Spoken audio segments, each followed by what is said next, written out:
इसका जो डायग्राम बनेगा उसके अंदर आप देखिए कि 3 खंड मैंने बताया आपको बनाने पड़ेंगे और कई जगह अपन को ये इसमें एक बफिल प्लेटें होती है, ठीक है। बफिल प्लेटें क्या करती है वो भी मैं आपको बताऊंगा। बफिल प्लेटों का मतलब क्या होता है, उसको किस तरह से बनाया जाता है, ये सारी चीजें इसमें नोट करने की है। और ये 3 खंड आपको अलग से दिख रहे हैं, एक खंड ये हो गया, एक खंड ये हो गया और तीसरा खंड नीचे की तरफ है। तो ये खंड अपन ने 3 बना दिए और ये खंड इसलिए बनाने जरूरी है क्योंकि इसमें टेम्परेचर भी अलग अलग है, ठीक है। यहां पे बफिल प्लेटें होंगी और वो बफिल प्लेटें इस तरह से होती है, ये बफिल प्लेटें हैं, इसको इस तरह से ढका हुआ होता है। फिर जो दूसरी बनाएंगे वो इस तरह से बनाएंगे इन दोनों के बीच में, फिर ये बनाएंगे ये भी इन दोनों के बीच में, फिर उसके बाद में ये ऊपर,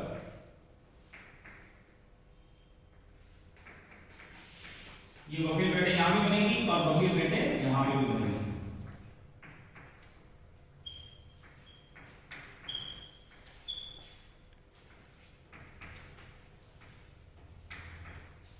अटेंडेंस वाला कागज घुमा देना आगे, जितने भी यहाँ से अटेंडेंस होनी चाहिए।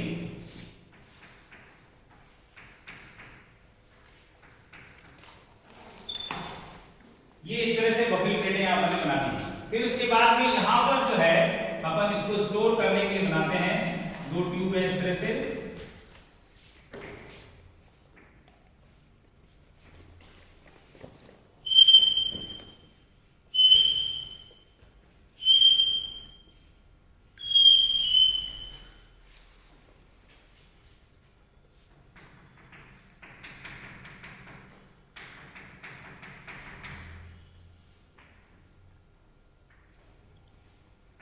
इस तरह से ये बना दिया। अब जो सबसे पहले हम इसमें पास करेंगे यहां से वो है संपीड़ित। ये संपीड़ित का मतलब क्या होता है, हम किसी चीज को कंप्रेस करते हैं तो उसको बोलते हैं संपीड़ित। और उसके अलावा एक और चीज कंडीशन डालनी है ठंडी, ठंडी व संपीड़ित वायु, ठीक है। अब ये वायु एवं अक्रिय गैसों का मिश्रण,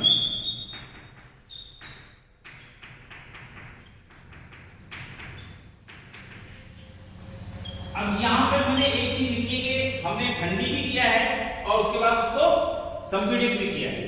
संपीड़ित क्यों किया, क्योंकि एक प्रभाव होता है जूल थॉमसन प्रभाव, नाम सुना जूल थॉमसन प्रभाव। जूल थॉमसन प्रभाव किसे कहते हैं कि अगर हम किसी भी संपीड़ित गैस को छोटे से छिद्र में से प्रसारित होने देते हैं तो जो प्रसार होगा वो गैस के स्वयं के द्वारा होगा, उसकी खुद की ऊर्जा उसमें खत्म होगी। तो जब कोई भी गैस स्वयं प्रसारित होगी तो उसकी इंटरनल एनर्जी में कमी आएगी। जब किसी चीज की इंटरनल एनर्जी में कमी आती है तो क्या होता है, वो ठंडी हो जाती है। तो ऑलरेडी ठंडी है ही सही, और उसके बाद में संपीड़ित को हमने क्या किया, प्रसारित किया। प्रसारित होने में क्या होगा, उसके अणु दूर दूर जाएंगे, दूर दूर जाने के लिए काइनेटिक एनर्जी चाहिए, तो वो अपने स्वयं की इंटरनल एनर्जी से उसको प्रसारित करेगी। तो जब वो एक्सपांड होगी गैस, तो एक्सपांड होने पर वो खुद की इंटरनल एनर्जी को यूज करेगी and that's why the temperature will drop out, और टेंपरेचर कम हो जाएगा, यानी हमारी गैस जो है वो ठंडी हो जाएगी। और हमको करना क्या है, हमको ये लोअर टेंपरेचर करने के लिए ठंडा ही करना है। तो ठंडा करने के लिए हमने और ज्यादा, ठंडी तो है ही, ठंडी को और ठंडी करने के लिए हमने इसको संपीड़ित भी किया है ताकि जूल थॉमसन कूलिंग इफेक्ट की वजह से वो और ज्यादा ठंडी हो जाए। ये चीज समझ आ गई। अब ये गैसों का मिश्रण यहां से प्राप्त होगा, जो लिक्विफाई होगी वो लिक्विफाई हो जाएगी, वो लिक्विफाई होगी यहां आ जाएगी, उसको लिक्विफाई होने के बाद यहां से ऊपर भेजा जाएगा पंप के द्वारा।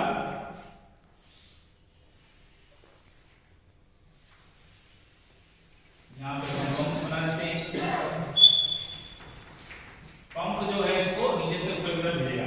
अब मैंने बताया खंड अपने पास में 3 होंगे, खंड 2, खंड या प्रभाग भी कहते हैं इसको, खंड फर्स्ट और खंड थर्ड।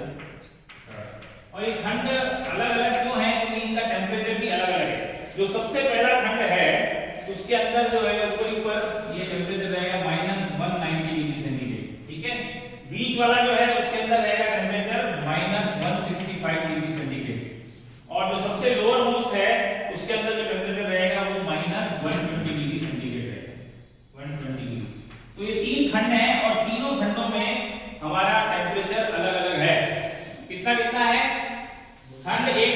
-190, उसके बाद में -165 और -120। ये टेम्परेचर अलग अलग क्यों रखा? ताकि हमारे पास में जो 5 इनर्ट गैसेस का मिश्रण है वो 3 अलग अलग खंडों में बढ़ जाए। जो पहला खंड होगा उसके अंदर कौन कौन आएगा? उसके अंदर जाएगा हीलियम, नियॉन और नाइट्रोजन, ठीक है। फिर जो दूसरा खंड है यहाँ पे खंड 2, इसके अंदर 2 आएंगे, आर्गन और ऑक्सीजन। और जो नीचे वाला खंड है इसमें कौन कौन आएगा? ज़ीनॉन, ये क्रिप्टन, ज़ीनॉन और ऑक्सीजन, ठीक है। ये अलग से हो जाएगा। तो इधर है आर्गन, ऑक्सीजन, इधर है हीलियम, नियॉन और नाइट्रोजन, और इधर है क्रिप्टन, ज़ीनॉन। तो 5 को हमने क्या कर दिया? 3 में डिवाइड कर दिया। 2 1 में, इधर आर्गन अकेली बस साथ में ऑक्सीजन है, उसको अलग करना पड़ेगा, और इधर क्रिप्टन, ज़ीनॉन और ऑक्सीजन। तो हमारे पास में 3 खंड अलग अलग हो जाएंगे। अब ये समझना जरूरी है कि जब ये गैस यहां से जाती है तो गैस जब यहां से जा रही है तो वो स्वतः ऊपर की तरफ बढ़ेगी, और बढ़ने के बाद में वो इनसे टकराएगी। इनसे टकराएगी बबलिंग प्लेटों से। क्या करेंगे? स्वतः ऊपर की तरफ जा रही है।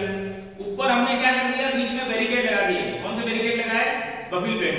उनसे टकरा रही, टकराने पर एनर्जी नष्ट होगी। एनर्जी नष्ट होगी तो क्या हो रहा है? वो और ज्यादा ठंडी हो जाएगी।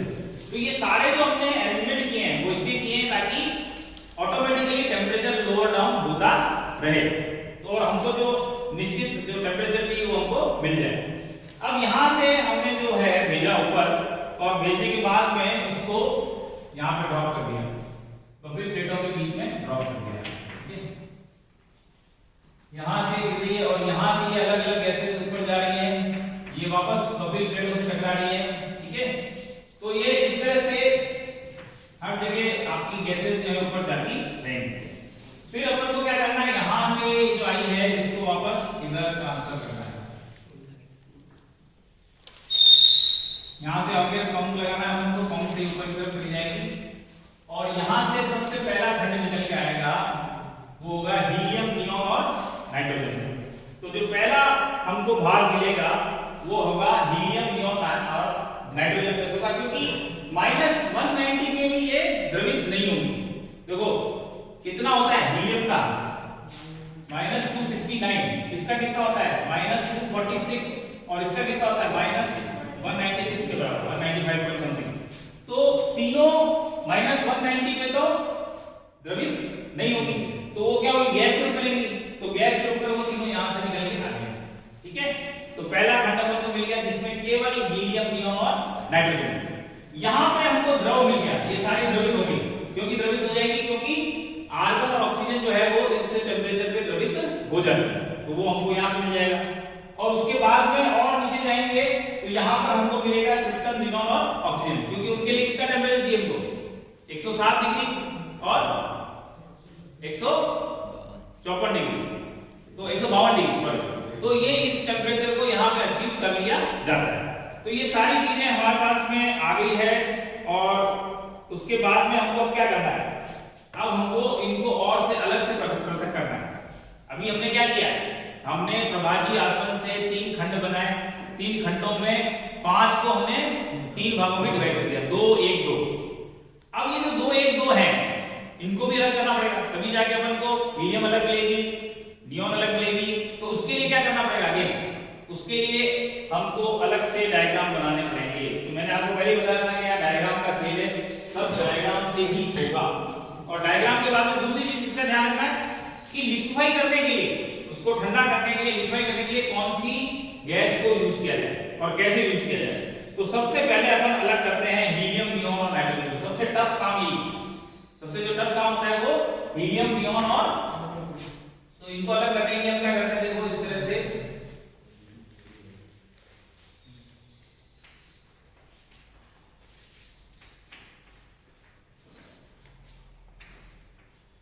ये अपन को डायग्राम बनाना है। फिर ये यहां से जाएगा, यहां से जाने के बाद में यहां पे बीच में हम कैल्शियम कार्बाइड रखेंगे। क्या क्या रखेंगे? क्यों रखा कैल्शियम कार्बाइड? कुछ आइडिया है? कैल्शियम कार्बाइड का अपन ने कल यूज किया था, किसमें किया था? फिशर और रिंजे मेथड के अंदर। फिशर और रिंजे मेथड में क्या यूज किया था इसका? कैल्शियम साइनामाइड मिलेगा। ठीक है, तो हमारा जो ये भाग है इसके अंदर हीलियम, नियोन और नाइट्रोजन है। तो नाइट्रोजन बची हुई नहीं रह जाए इसके लिए हम इसको कंफर्म करते हैं, यहाँ कैल्शियम कार्बाइड लगा देंगे। कैल्शियम कार्बाइड बची हुई नाइट्रोजन अगर है तो उसको अपने रोक लेगा। उसके बाद वापस ये यहाँ पे रिपीट होगा, ऐसा ऐसा डायग्राम।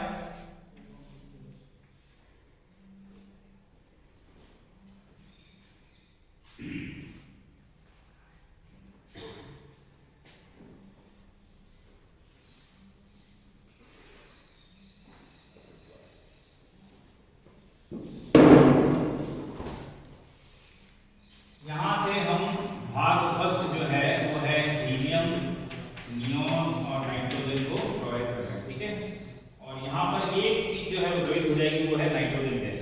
ठीक है, तो नाइट्रोजन गैस जो है वो द्रवित होके आ जाएगी।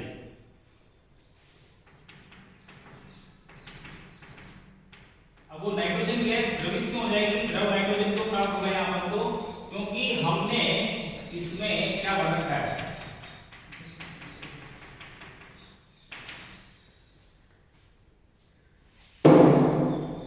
यहाँ पे हमने भर रखा है द्रव नाइट्रोजन। ये द्रव नाइट्रोजन निकल के बाहर आएगी इसमें, और यहाँ पे हमने द्रव नाइट्रोजन भर रखी। ठीक है, तो द्रव नाइट्रोजन मतलब 196 डिग्री, -196 डिग्री का टेम्परेचर है। अब -196 डिग्री टेम्परेचर पे कौन भर जाएगा? हीलियम भी और नियोन भी। तो हीलियम और नियोन यहाँ पे आ जाएगा अपने पास में।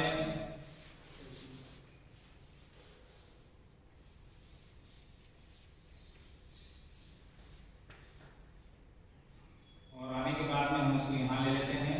यहाँ लेने के बाद में